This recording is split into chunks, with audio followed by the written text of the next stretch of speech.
Buenas tardes. Quiero agradecerle al padre Carlos Acaputo que me haya invitado a esta jornada tan especial, donde vamos a tratar lo que le pasa a nuestra casa común, el primer capítulo en este panel sobre la encíclica Laudato Si. Yo soy del Sindicato de Empleados de Farmacia y venimos trabajando con el tema ambiental desde hace varios años, conjuntamente con otros sindicatos, desde un observatorio laboral y ambiental. Es verdaderamente un gusto estar con dos prestigiosos profesionales en la mesa, que tienen una amplia trayectoria en materia científica, tecnológica y ambiental. Están con nosotros el licenciado Fernando Peirano y el licenciado Rodrigo Rodríguez Torkins. El licenciado Peirano es subsecretario de Políticas en Ciencia, Tecnología e Innovación Productiva. Es licenciado en Economía por la Universidad de Buenos Aires. En el 2001 realizó un posgrado en Economía y Gestión de la Innovación y Política Tecnológica en la Universidad Complutense de Madrid, y entre el 2005 y el 2010 fue becario del CONICET, y del 2010 al 2012 se desempeñó como investigador de tiempo completo en la Universidad de Quilmes y profesor de Economía Internacional en la Universidad de Buenos Aires. Muchas gracias por la presentación. Muy buenas tardes a todos. Yo quiero empezar agradeciendo al padre Carlos por la invitación y por habernos insertado en el pensamiento de Bergoglio en su momento, hace varios años, y de Francisco ahora con renovado ahínco, y por haber nos dado la oportunidad de participar en esta reunión. A Fernando Peirano por haber aceptado compartir el panel y a todos ustedes por participar. El objetivo de esta presentación es hacer una revisión sobre las notas que hacen a la crisis ecológica, lo que nos está planteando Francisco que debemos atender, que es esto que nos está llamando la atención. Pero quisiera empezar con una reflexión personal que me llamó mucho la atención y que nos va a servir también para poner en contexto lo que vamos a ver, que es que en el segundo apartado de la encíclica hace referencia a Pacem in Terris, a la encíclica de Juan XXIII en el año 1963. Y eso nos lleva a la anterior vez que la humanidad estuvo al borde de la extinción de la especie ante el riesgo de una escalada nuclear. Lo que plantea Francisco en esta instancia, que lo dijo en Naciones Unidas en voz alta, fue que por segunda vez la humanidad está al borde de la extinción de la especie humana. Todo lo que vamos a ver lo tenemos que leer en esa clave. Es un llamado urgente, imperativo, que nos presenta un enorme desafío. La idea es ver un poco qué es este proceso de rapidación que él llama, la inequidad planetaria, la constante en la discusión sobre la problemática social, el abordaje social a la crisis ecológica, y la encrucijada tecnológica a la que nos enfrentamos, y qué preguntas tenemos que hacernos para hacer frente a esto. Es muy interesante cómo inicia la encíclica. Zanja de entrada un falso dilema entre desarrollo y ambiente, porque plantea que no hay desarrollo sin ambiente, que la crisis ecológica y la crisis social son parte de la misma crisis. Y esto es muy importante tenerlo en cuenta porque venimos de mucha discusión hace mucho tiempo sobre si el desarrollo es compatible con el ambiente. Creo que esta es una primera clave que nos puede servir para entender todo, y como dijo el padre Carlos, con el hombre en el centro. Y plantea que un verdadero planteo ecológico se convierte en un planteo social, y esta es la clave en la cual abordamos esta discusión. También hace referencia a que un planteo teológico puede sonar a vacío si no se confronta con la evidencia científica disponible o con el contexto actual, y nos invita a hacer un repaso con una notable solidez técnica sobre las tendencias que se están dando en términos de crisis ecológica. Por lo cual vamos a hacer un breve repaso, y en palabras del mismo Francisco, seguramente insuficiente. Si tomamos un corte temporal de 400.000 años desde que conocemos al hombre en la Tierra, a lo largo de esos 400.000 años el hombre ha consumido en función de sus necesidades, principalmente.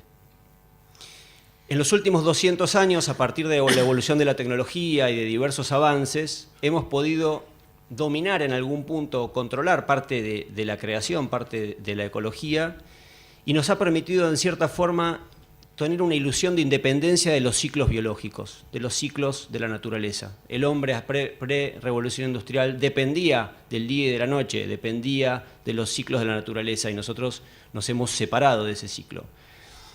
Este nuevo hombre industrial también, de la revolución industrial, también es preso de una falsa ilusión de independencia y de un divorcio de sí mismo, de un divorcio con el otro, donde el otro es concebido como un enemigo cada vez más, donde los lazos sociales se van separando y de una forma más acelerada en las últimas décadas, y de una disociación total con la naturaleza.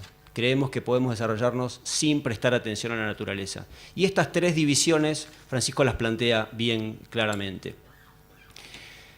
Viendo en términos de cantidad de habitantes, esto también es importante para tomar contexto, a principios del siglo XX éramos 2.000 millones de habitantes. A fin del siglo XX éramos 6.000 millones de habitantes. Triplicamos la población mundial a lo largo de 100 años, sobre 400.000 años en la Tierra. Hoy somos 7.125 millones de habitantes, seguramente va a ser un poco más porque esto es de principio de año, y se espera que seamos 9.500 millones para el año 2050. ¿Esto qué quiere decir? Que somos más y a la vez consumimos más. Y tenemos una tendencia a ser sociales y vivir en ciudades. América Latina es el continente más urbanizado del mundo, el subcontinente, y según CEPAL, para mediados de siglo el 85% de la población va a vivir en zonas urbanas. En Argentina el 92% de la gente vive en zonas urbanas, con lo cual todos los llamados a advertir los desafíos de la urbanización que nos plantea Francisco nos tienen que llamar a la reflexión directamente. Y si hay algo que caracteriza a esta revolución, a este paradigma actual, es el consumo. Y es esta confusión entre el ser y el tener. Es la persecución permanente del consumo para satisfacer ambiciones. No consumir en función de nuestras necesidades, sino consumir en función de las ambiciones. Las necesidades son finitas, las ambiciones no. ¿De qué habla cuando habla de inequidad planetaria? Que el sistema este es extremadamente equitativo, que genera una cantidad impresionante de pobres y que la distribución de la riqueza no tiende a distribuirse, sino a concentrarse. Lo que nos muestra este gráfico, que se llama el gráfico de la copa de champagne, es que las cortes verticales, horizontales que ustedes ven, son cortes de 20% de la población. Si dividimos la población mundial en 5 cortes de 20, vemos que el 20% más rico de la población posee el 82.7% de la riqueza global, mientras que el 20% más pobre posee el 1.4% de la riqueza global. ¿Qué significa esto? Que un tercio de la población, aproximadamente 2.500 millones de habitantes, viven con menos de $2 por día y no pueden afrontar sus necesidades básicas. Esto es insostenible. Y a la vez esta cultura o este paradigma, este modelo de producción, no solamente descarta seres humanos, sino que también descarta la producción. Un tercio, y Francisco lo dice claramente, un tercio del alimento que se produce en el mundo va a parar a la basura, es desperdiciado. Y Francisco nos dice, el alimento que va a parar a la basura es robado de la mesa de los pobres. Cuando nosotros desperdiciamos alimento, estamos robándole la comida a los pobres. ¿Cómo hacemos para encontrar una economía circular que nos permita que los residuos vuelvan a la producción? Calidad de aire. Si vemos esa foto de las chimeneas, vamos a ver que era el paradigma productivo de este siglo. De hecho, muchos municipios, muchos gobiernos tienen la industria humeante como símbolo de progreso. Y eso también nos muestra que hemos superado ciertos límites en materia de contaminación y que hemos expuesto a gran parte de la población a contaminantes, a residuos peligrosos que afectan la calidad de vida y el derecho a gozar de un ambiente sano de los habitantes del planeta. Y el derecho a la salud, que es el derecho que tenemos todos por nuestra dignidad humana. En términos de agua, según estudios de Naciones Unidas, el 3% de la población en el año 2000 tenía problemas de falta de agua y el 5% escasez de agua. Para el año 2050 se estima que el 10% de la población, o sea, sobre 9.000, 9.500 millones de habitantes, el 10%, o sea, 900 millones de habitantes van a tener escasez de agua, 20 Argentinas de hoy. Y Francisco nos dice en el último apartado, cuidado porque esta clase de problemáticas son las que van a motivar nuevas guerras. Y nos llama la atención directamente, habla de nuevas guerras, nuevos conflictos. ¿Cómo nos preparamos ante esto? Y también nos plantea que hay una tendencia hacia la privatización del recurso agua y nos plantea la necesidad de reconocer, o mejor dicho, reconoce el acceso al agua como un derecho humano fundamental. Si vemos la evolución de la frontera agrícola, durante los últimos años vamos a ver que hemos tenido un aumento en la productividad que viene asociado a un cambio de uso de suelo. Este viento de cola, esta bonanza que hemos tenido, nos ha incitado a promover un cambio de uso de suelo y esto no es gratuito, esto tiene costos ambientales porque estamos afectando servicios ecosistémicos.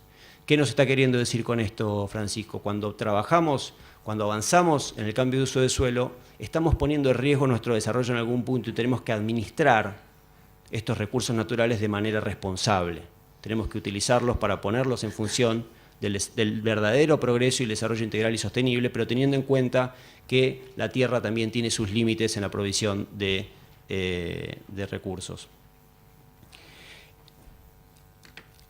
Claramente hay, acá no podemos ver muy bien, pero es una foto nocturna del planeta Tierra y vamos a ver una clara correlación entre índice de desarrollo con índice de consumo energético y particularmente una fuerte dependencia de los combustibles fósiles, de los hidrocarburos. Esta es la era de los hidrocarburos. ¿Qué ha generado esto? Entre otras cuestiones, el problema del cambio climático. Y sobre esto quiero hacer especial énfasis porque creo que aborda el tema del cambio climático de una manera que nos tiene que llamar la atención, porque dice, el cambio climático es un problema global con graves dimensiones ambientales, sociales, económicas, distributivas y políticas, y plantea uno de los principales desafíos actuales para la humanidad. No está diciendo cuidemos la ballena del Ártico, no está diciendo seamos buenos y cuidemos el ambiente, está diciendo preservemos la vida humana, porque si siguen estas tendencias, podemos ser testigos de cambios climáticos inauditos y de una destrucción sin precedentes con graves consecuencias para todos nosotros. Esto viene a colación porque en este momento, dentro de un par de semanas, empiezan las negociaciones de París y esto también requiere que como ciudadanos nosotros empecemos a expresarnos y empecemos a demandar a nuestras autoridades en los distintos niveles de gobierno y a nivel internacional una nueva conciencia y una nueva reacción. Si vemos un corte también de 400.000 años y vemos la concentración de dióxido de carbono a lo largo del tiempo, vamos a ver que hay una variación que Francisco hace referencia por el vulcanismo y por diversos fenómenos naturales, pero desde la revolución industrial hacia acá hemos empezado a alterar de manera sin precedentes la composición de la atmósfera y hemos llegado casi a los 400 partes por millón de dióxido de carbono. ¿Esto qué significa? Que vamos a un cambio climático extremadamente fuerte, con la inercia actual, incluso con un escenario muy exitoso en París, vamos a llegar posiblemente a un cambio climático de 2 grados centígrados, que tiene implicancias bien importantes, y que hay evidencia científica para mostrarnos que esto ya es real, llegó para quedarse y que vamos a tener que adaptarnos ante esta nueva realidad y que tenemos que trabajar fuerte para mitigarlos, pero ante todo con justicia. ¿Qué está pasando? Estamos perdiendo glaciares, estamos perdiendo casquetes polares, se están alterando todas las variables que dan forma al sistema climático, alterando la biosfera, las actividades humanas. Nada de esto nos resulta extraño porque todos estamos viendo año a año cómo los cambios climáticos empiezan a afectar nuestra vida cotidiana. Y hace un planteo que creo que es central.